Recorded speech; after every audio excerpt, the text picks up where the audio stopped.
Hello everyone, let us quickly revise mechanism of breathing.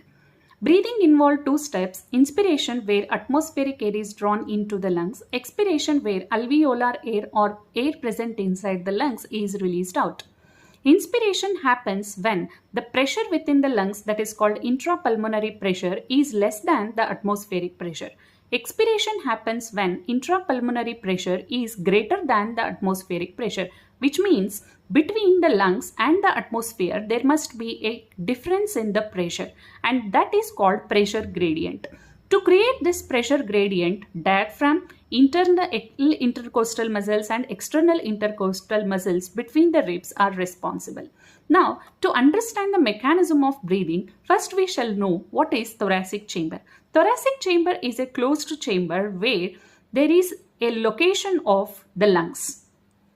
The thoracic chamber is made up of sternum, ribs, vertebral column and diaphragm. Sternum is present on ventral side, ribs are present on lateral side, vertebral column is present on dorsal side and diaphragm is present from posterior end.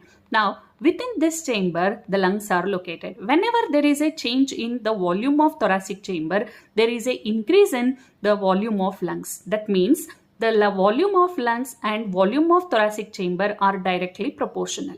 Now, during inspiration process, there is a contraction of diaphragm. So, whenever there is a contraction of diaphragm, the diaphragm will become flat.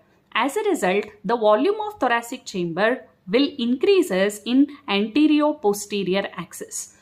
Whenever there is a contraction of external intercostal muscles between the ribs, it will raises the ribs and sternum in upward direction. As a result, the volume of thoracic chamber will increase in lateral axis. As a result, there is a total increase in the volume of thoracic chamber. Whenever there is an increase in volume of thoracic chamber, it will result in increase in volume of lungs.